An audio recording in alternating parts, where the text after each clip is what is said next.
Welcome everybody to another prison reality check episode of Lockdown 23 and 1. That's right, a prison reality check it is. This happens way more than you might think. We're gonna witness an ex-gang member go up for parole. Seems as though he's having issues with his gang and he's at fear for his life. Maybe it's because he turned his back on him, became a dropout. I don't know, but today we're going to find out if he can leave prison a bit early. And this clip is coming from a channel called Mandoo 2. I'll have the original video linked in the description for you to go check it out, but he specializes in parole hearings. And I'm a fan. I've been watching his channel for a while. I get into his lives sometimes. But go check your inbox on Instagram, man. Reach out. Anyways, ladies and gentlemen, let's get into it. If you enjoy all things lockup and crime related, then this is where you want to be. Hit that like, subscribe, notification bell before you leave, and check out my playlist with many more videos for you to start watching today. We are about to watch the parole hearing of a Utah man who has a full term date of 2035. So will Utah let him out 9 years early? I'll let you know the results at the end. Do you feel prepared to go forward to today's hearing? Yes, ma'am. Okay. Are there any errors or corrections I should know about in that blue disclosure packet before we begin today? No, everything's good. Okay. So just to kind of tell you how today's going to go, sir. We're going to go over procedurally how we got to this hearing. We'll go over any background questions I have, institutional behavior and programming, if you were released, what that would look like. And then at the end of the hearing, if you have further questions or comments, let me know. Okay. So it looks like I show a parole violation hearing occurred in June of last year. The board accepted your admission to allegations 1 through 3. No contest plea to allegation number 4 and scheduled a rehearing for now, with the expectation that you complete residential substance use treatment. Does that sound procedurally correct? Yes, ma'am. Okay, so we'll talk about some of that today. Okay. Regarding your last parole, I showed that you paroled on March 7th, 2023. The warrant was issued on April 7th of 2023. On April 6th, you checked out of Nuke. Your GPS was taken off. You were declared a walk away. All right, so unless I heard it wrong, this guy paroled out in March of 2023. Violates his parole just a month later. And I don't think this is a judge. I think this is some kind of person just working with the parole board. But regardless, in the court's eyes, that's like a spit in their face, man. They give you parole and you screw up immediately. So if this guy gets paroled, man, I'm going to be mind blown. On April 6th, you checked out of Nuke. Your GPS was taken off. You were declared a walk away.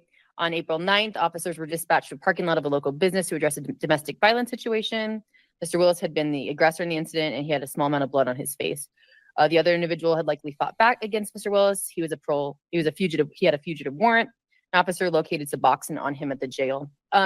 Is that an accurate description of your last parole? Yes, ma'am. Anything you want to say about your last parole? I had just made a stupid mistake. What was when you say a mistake, what do you say is your mistake? Just not thinking like an adult, thinking childish, really, I should say. Instead of going back to Nuke, I know I was like past the 15-hour mark at work and I was already on thin ice.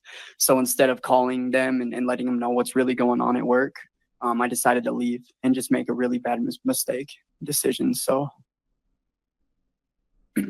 were you using? Yes, I was. What were you using? I started smoking the fentanyl pills like a week before I took off. So sheesh. And then this domestic violence situation, tell me about this.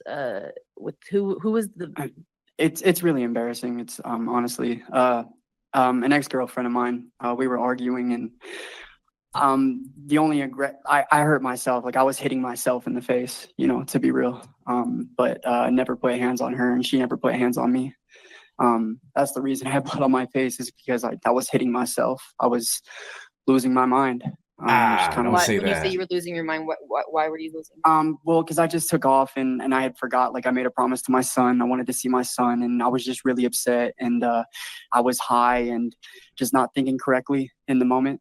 It seems like he's being upfront, right? But you know what? One thing I've learned about individuals, especially ones that's been to prison, man, they got a mean talk game. And they'll give you anything you want to hear. Maybe Mandoo can find his first parole hearing. I bet he was given some sweet nothings in that one too. But with all that being said, I'm not going to lie. I think he's being honest. I gotta say this though, in the courtroom, in jail, it doesn't matter. Don't ever say anything along the lines of, I don't know, I was losing my mind. You don't want to say that, man, because she could recommend 4 padded walls for your future. I had blood on my face is because I was hitting myself. I was losing my mind. Just kind of. But when you say you were losing your mind, why were you losing? Well, because I just took off and I had forgot. Like I made a promise to my son. I wanted to see my son, and I was just really upset. And I was high and just not thinking correctly in the moment. And we got into an argument, and it just got really loud verbally, and the police were called. So they pulled up. I can see that happening. Happened to me a few times. So obviously that's a really short parole, right? I mean, Yes. month, Yeah, right? So Yes. a month. kind of tell me how things would be the same or different now, because and that this is your third parole, right? So you've had Yes. you had some prior paroles, so Yes, ma'am. I guess you want things differently now, right? Yes, ma'am. Absolutely. And why is that, and how would that be? Mm. Good question. I finally got back in contact with my mother, and built a really good relationship with her. And so we've kind of come up with a plan. She lives in Spokane, Washington, and I believe if I interstate compact out there, I believe it would be really good for me. I have a baby here. He's 3 years old. I don't want to leave him behind, but before I can help him, I have to help myself, right? So I think it'd be best if I go to Spokane, Washington, and get myself right, and then I can get visitation with him later on down the road.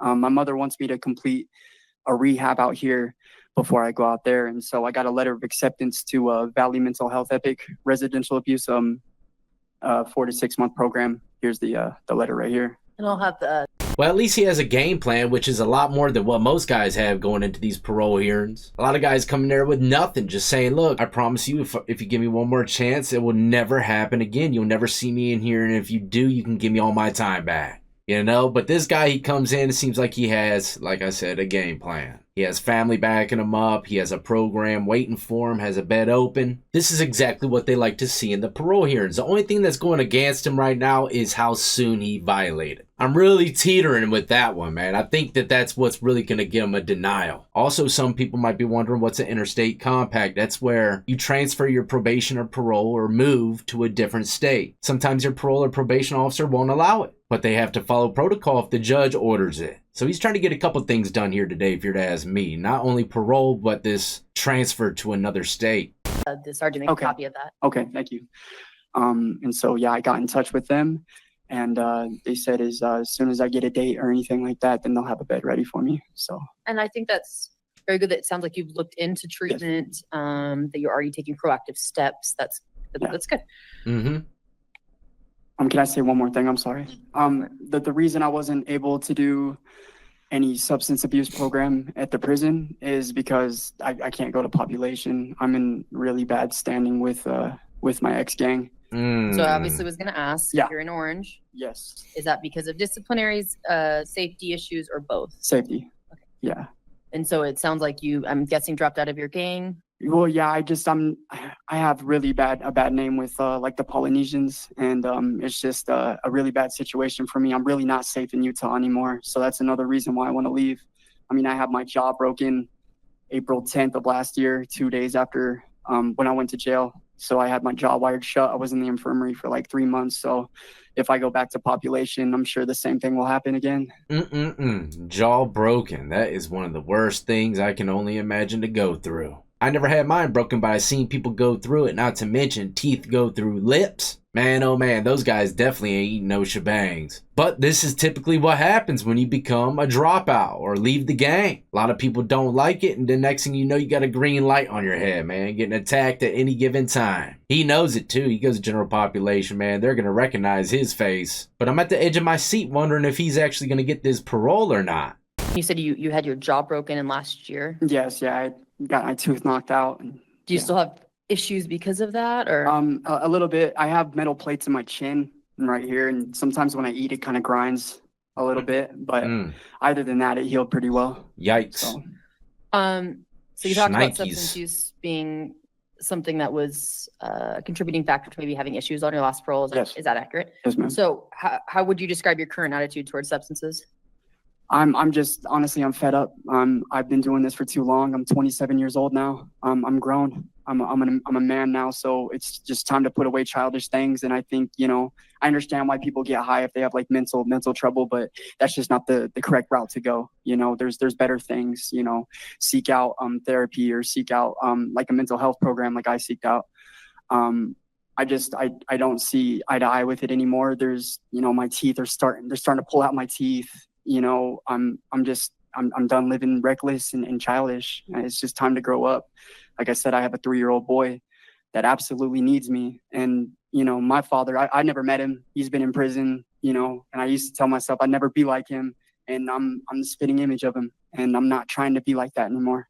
So I definitely have goals and ambitions. And honestly, physically and mentally, I'm the best I've ever been right now. So I'm really happy about that. So I would know that the board ordered substance use treatment. Yes. If you're in max, I understand that that could be a difficulty. Yes, ma'am. Have you tried to do substance use treatment within maximum security setting? Yeah. Or? Yes. I talked to a couple of the CEOs over there. We talked about, I know there was a substance abuse treatment in Cache County, but there was also a safety situation with going out there too, with a certain Polynesian out there. So it's been really rough trying to get into something. I looked on my tablet. I've done a couple things on the tablet. What have you done on the tablet? Just a couple things like with like schooling, nothing with any substance abuse. I wrote and contacted Valerie Warhol about a couple things. They have me enrolled in anger management just recently. I guess it was like 6 months ago, but they just recently gave me the booklet for it. I don't have a tablet for my cell though. There hasn't been one for like 3 months, so I had just barely moved. But like a couple months ago, that's when I hit up Valerie on the tablet. But I don't have one anymore. There's not one for the house that I'm in. So do you not have a tablet because of issues because of you, or because of the unit doesn't have tablets? I guess who was ever in that cell a couple months ago did something with the tablet, took off with it, or destroyed it. So the cell that I just recently moved into doesn't have one assigned to that cell at all. So I've been, you know, I filled out a grievance. I've took every step I can to try to get one, but I still haven't received one. It seems like this guy has the perfect answer for everything. Like I said, man, I wish I could see the first parole here, and a lot of this is probably what he said there too. I got a kid, I got to be there for him, I got to get myself right, I'm done with drugs. You know, that's all the typical stuff that you would say at a parole hearing. And for him to be back in there so soon, you know, you can only say it but so much.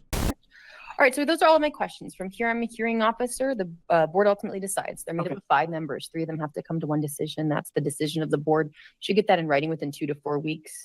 Okay, so I have the results for you. Ready? You might want to take a guess. Do you think Utah paroled him? Hell no. They ain't give him no parole. No, sir. If they do, man, that guy is super lucky. The answer is yes, they did. They said that they are going to parole him effective November 12th, 2024. Now let's run down what happened. So, well, there you have it, ladies and gentlemen. I'm not gonna lie, I am completely shocked. I don't know, man. There's a lot of stuff that goes on behind the scenes too with these parole hearings. I do know there's layers to it, and you know, everyone has a different position of power. And with that comes persuasion. Anyways, hopefully he does change his life for the better and never comes back again. Seems like he learned his lesson from getting his jaw cracked open. But this is the reality of prison, man. A lot of people, they join gangs, go back in. Next thing you know, get into a situation maybe with their own people, and they're going to have to leave. And then you'll always be looking behind your back your whole bit. Your whole life, even out on the streets. Especially with all them tattoos on his face. I'm sure a lot of them are gang related. Can't hide from them. But like I said, hopefully he learned his lesson and never comes back. Shout out to Mandoo for the parole hearings, man. It's definitely a different look than most people are given. And like I said, the original video will be linked in description. There's a little bit more to the end of the video. He breaks it down a bit if you want to go check it out. Not to mention, on my second channel, I dropped a new video yesterday. I'll have that linked in the comment section below. But stay tuned, ladies and gentlemen. As always, I got plenty more content coming your way. In the meantime, though, y'all be easy, be safe, and more importantly than anything, stay free.